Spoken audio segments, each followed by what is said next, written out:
dia para quem é do dia, boa tarde para quem é da tarde, boa noite para quem é da noite. Eu sou Fábio Naza, apresentador da série Apometria, porque sim, Apometria, porque não, e da série Apometria Estudo de Casos. Voltamos com mais um case de sucesso ou insucesso junto à tratativa apométrica. Case de hoje intitulado Mapa Mental do Médium. Por que estudar?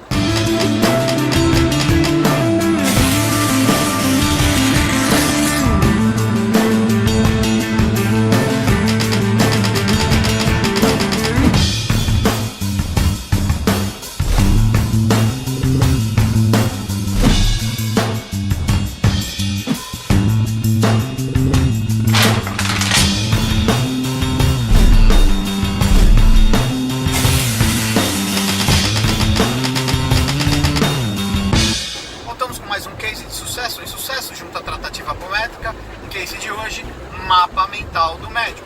Por que estudar? Muito bem, temos já um case publicado falando sobre o mapa mental, sobre a facilitação, né, que estudar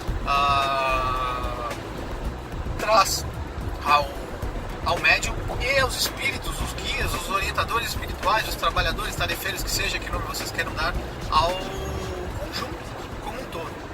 Primeiramente, quando o médium vem estudar, muitas das vezes espíritos que estão ligados a ele, mais tete a tete, também virão ao estudo, participarão no plano extrafísico, num nível de estudos proporcional aí, trazendo aprimoramento. A gente tem aí como exemplo seus 7 catacumbas, que se manifesta através de uma das médiuns do núcleo Vida Plena. Nas primeiras instâncias, há 3, 4 anos atrás, quando ele se manifestava ao grupo, ele se manifestava de uma forma bastante rudimentar, um palavreado mais difícil. Eis que, quando nós temos a manifestação dele hoje no núcleo Vida Plena, nós temos perfil de manifestação bastante diferente. Isso por uma lapidação da psique e da estrutura da médium, e por um ajuste também, uma mudança de teor vibratório e tudo mais, fazendo com que há uma nova, de certa forma, eu não vou conseguir reduzir aqui a explicação, mas é como se o espírito também assumisse uma outra graduação, facilitando uma comunicabilidade mais leve, mais técnica e assim por diante. E aí, dentro dessas máximas, mapa mental do médium, a necessidade de estudos e tudo mais, temos uma narrativa que eu já até trouxe aqui, certa feita, que numa gira de Umbanda, que os boiadeiros laçaram o espírito, fizeram lá o simbólico lá de dar um laço e uma chicotada, fazendo com que o espírito se ovoidizasse. Nessa primeira instância, há mais ou menos uns 2 anos atrás, não me recordo agora com precisão, a médium semiconsciente, mas mais do inconsciente, não sabia dizer tecnicamente o que havia acontecido, não tinha muita percepção do que havia acontecido. Muito bem, essa médium, ela vem estudar apometria depois de um tempo, uma médium bandista, mãe feita de uma casa e tudo mais, e ela passando, na verdade, porque eu estava presente, num processo muito parecido, onde o espírito teve que ser retido e ovoidizado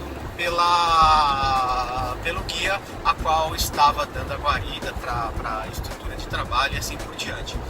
Mas, neste momento, como a médium já tinha estudado, já entendia um pouco mais de alguns contextos e alguns conceitos e da mecânica de tudo, do contexto como um todo, esta então consegue descrever pós-atendimento, o guia consegue, ao conversar comigo, ao ser interrogado do processo, ele consegue verbalizar ipsiliteris toda a técnica e tudo que foi feito. Por quê? Já há no mapa mental da médium, já há no seu arquivo mental a linguagem técnica do que estava acontecendo. Isso é bastante interessante porque, dando aula de apometria, principalmente quando eu estou em grupos umbandistas, os médios acabam perguntando: Mas por que eu estou estudando apometria? Eu nem sei se eu vou trabalhar com desdobramento consciente, barará. E aí eu digo, o fato de você estar estudando, você está alimentando o seu campo mental para que facilite a interpretação das coisas que são feitas pelos guias, tá? Senão tudo será feito de uma forma muito simbólica. E aí, muitas vezes difícil de entendimento, de interpretação. Por isso, o estudar é importante. Não só a apometria, mas todas as vertentes magísticas, espíritas e assim por diante, espiritualistas. Nós vemos um quadro atual do padrão mediúnico se apresentado nas casas de Umbanda, ter uma grande alteração dos padrões anteriores. Após aí a era de Rubens Saraceni, que nos contempla aí uma literatura muito vasta e tudo mais, no YouTube, internet, nós temos então acesso à informação, auxiliando nesse processo de trabalho, de entendimento junto à espiritualidade, de questões bastante técnicas. Isso é bastante interessante, que levanta uma outra pergunta. Essa pergunta foi trazida por um aluno.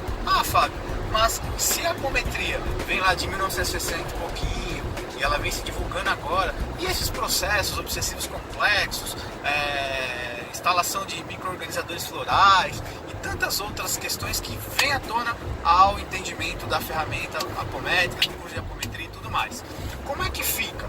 A espiritualidade, por certo, já operava com esses instrumentais já de longa data, mas a partir do momento que o médium começa a estudar, ele começa a enxergar os processos que já ocorriam lá atrás, independente do espírito ser apômetra ou afins. Apenas as tratativas espirituais, elas eram feitas porque então o indivíduo estaria à mercê, não havendo uma apometria de aparelhos parasitas e tantos outros processos complexos.